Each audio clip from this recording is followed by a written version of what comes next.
¿qué tal amigos, compañeros del Sindicato Obreros Empleados de la CIA Industrial Nuevo Mundo? Hoy día vamos a dar un inicio más de la escuela sindical. Hoy día vamos a tratar un tema que es importante, ¿no? Es de la crisis de la economía capitalista y cómo nos afecta a nosotros. Y acá damos la bienvenida a nuestro asesor económico Julio Pantoja. Aquí le dejo con ustedes. Muchas gracias. Buenos días, compañeros, trabajadores obreros del Perú y del mundo. He sido invitado fraternalmente por el Sindicato de Trabajadores Obreros y Empleados de la Compañía Industrial Nuevo Mundo para exponer desde un punto de vista profesional, obviamente desde el punto de vista de los intereses de los trabajadores, sobre este tema que es crisis de la economía capitalista y cómo nos afecta. Bien, primero vamos a abordar qué es la economía capitalista. La economía capitalista, la economía puntualmente, es la ciencia que estudia todo lo relacionado a la escasez de los recursos para que no falte. Eso es el estudio central de la economía. Desde el punto de vista capitalista tiene un enfoque central. Nadie compra pan para vender pan. El centro de la economía capitalista es la utilidad. Sin ella no tiene sentido la economía de los empresarios. Por eso es que cuando hubo desde sus inicios al final de la sociedad feudal, la sociedad capitalista funcionaba como un tubo a raíz de que el capital iba a dar una utilidad. Pero este capital más la utilidad daba un capital más grandazo. Y este capital más grandazo daba y así era como una bola de nieve que crecía y crecía y crecía. Funcionaba muy bien hasta que el creador, el teólogo, el padre de la economía moderna, Adam Smith, dijo: esto crece, funciona normalmente hasta un punto de equilibrio entre la oferta y la demanda. Pasado ese punto de equilibrio, lo que ocasiona es un capital ocioso, un capital que es pérdida. Por lo tanto, los gurúes de la economía han planteado artificialmente crear un punto de equilibrio más arribita para que vuelva a reactivarse. Ojo, reactivarse.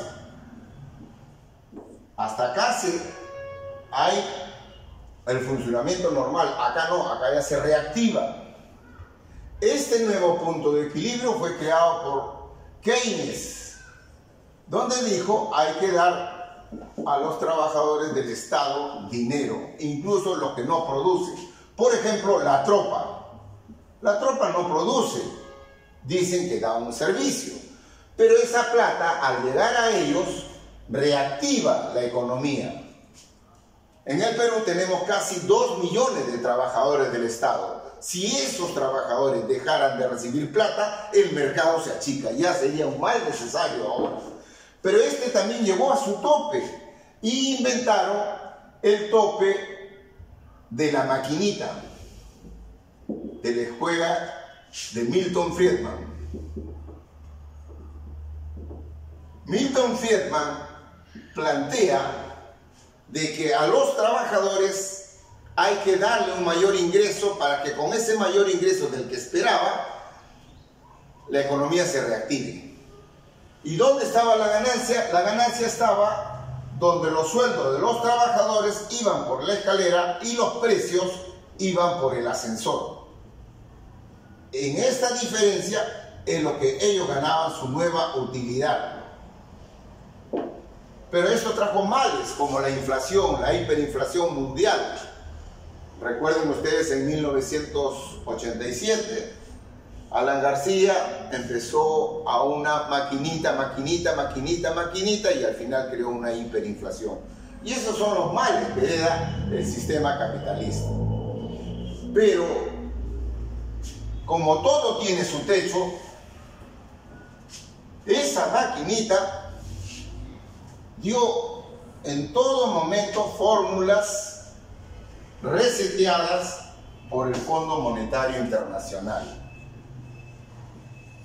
Este Fondo Monetario Internacional plantea recetas como que el Estado se achique y la actividad privada tome eso, la actividad privada. Bien, a raíz de la caída del muro de Berlín, entró de moda la globalización. La globalización hizo de tal manera que no haya ningún espacio en la Tierra que no esté tratando de ser copado por la economía capitalista. Al no encontrar, al sobresaturarse esos males, no han encontrado otra fórmula para reactivar del sinceramiento de su economía. ¿Y qué significa el sinceramiento de su economía? Significa que ya no hay plata para todos. Las empresas solamente se van a diferenciar en las transnacionales y las empresas MIPES van a ser las que ayuden a estas a crecer. Y los ajustes que se den a nivel mundial traen como perjuicio perjudicar a los otros sectores, especialmente a los trabajadores. Los trabajadores vienen siendo afectados por esto, porque la economía capitalista, para que tenga un éxito, pasa a ser una economía capitalista política, donde la economía es absorbido por la política, y la política es la que delinea las ventajas comparativas a favor de pocos y en perjuicio de la gran mayoría de la humanidad. Con este modelo neoliberal no han encontrado otra fórmula que crear enfermedades como el COVID. Como el COVID, donde decían, quédate en tu casa, muérete en tu casa, pero déjanos ganar. Muchas empresas, como la de Bill Gates, se hicieron millonarios. Una cama en UCI valía 1 millón, 2 millones. ¿No? Las vacunas, ni hablar. Y esto originó una recesión mundial, que fue aprovechada para que unos sean más millonarios y otros sean más pobres. Ahora no encuentran otra fórmula, ya no existe una fórmula en la economía política capitalista para reactivar la economía que inventar guerras, procesar guerras, ejecutar guerras. Es increíble, señores. Solamente con el 20% de lo que se gasta en guerra se daría de comer a toda la humanidad. ¿Qué es lo que decide que la utilidad, en vez de salvar vidas, solamente sirva para crear más armas, más bombas? Los intereses de los Bill Gates, de los Nakamura, de los Hank, Rockefeller, solo de ellos. Y esto, ¿cómo se refleja en nuestro país? Esto se refleja de una manera muy sencilla.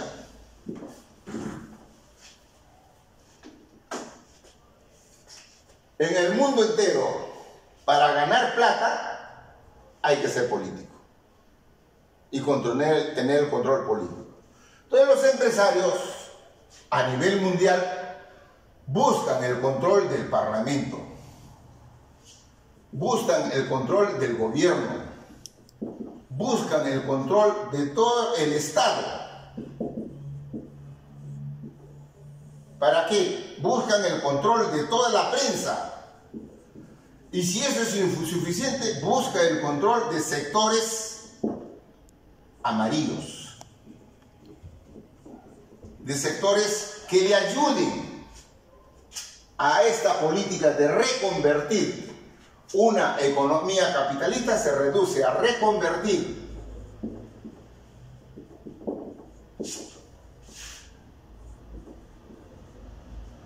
una empresa con trabajadores con derechos a una empresa con trabajadores sin derechos. Esta es la línea central de la manera de los empresarios en estos momentos a nivel mundial de ser rentables. No estamos en capacidad, dicen algunos empresarios, de producir en estos momentos. Y para salvar a la empresa a que sobreviva tenemos que hacer liquidez. ¿Pero liquidez para qué? No encuentran otra forma más para esta política. Y la única manera de esa liquidez es para comprar al Parlamento, comprar al gobierno, comprar a la empresa, comprar a los sectores amarillos, para que los trabajadores de una u otra manera con esa plata se vean obligados a retiros masivos, que no son retiros masivos, son despidos con la modalidad de renuncias voluntarias, señores. Y de esa manera van a llegar a trabajadores sin derechos, y si les es insuficiente, la otra expresión es trabajadores esclavos. El capitalismo ha llegado a su etapa superior que ya no sirve, ya no funciona, es un estorbo. Solamente podría vivirse con esta reconversión. Por eso es que nuestro colega Gonzalo Izquierdo dice que los sectores pobres han pasado a extrema pobreza. Y la clase media está desapareciendo, pasando a ser clase obrera, y los millonarios pasan a ser muy más millonarios, pero ahora son pocos. A eso se reduce cómo nos afecta la crisis de la economía capitalista. No hay otra alternativa que los obreros entiendan que así como los empresarios nacionalizan su punto de vista para conseguir esto, los trabajadores también nacionalicen y mundialicen sus luchas por mejores derechos, por mejores defensas de la estabilidad laboral. Ya no existe pliego de reclamo, ahora existe: si quieres trabajar, sé esclavo. No, es muy delicado esta situación, muy grave. Obrero, incluso el que vive de la informalidad, el 85% de nuestro país vive de la informalidad, no va a tener quien les compre si los trabajadores son despedidos. No va a tener, y aunque estén todavía con ese trabajo, con un salario casi igual o por debajo de la inflación del salario real, no van a tener. El empresario no le interesa el obrero hambriento. Sabe que lo puede controlar, pero se preocupa si el obrero piensa, y que la única alternativa que tiene es organizándose a través de su sindicato, a través del pueblo, respondiendo a esta política ampliadora de este modelo. Disculpen, pero con la verdad no hiero a nadie, simplemente digo la verdad. Es un punto de vista profesional y me siento tranquilo decirlo. Gracias.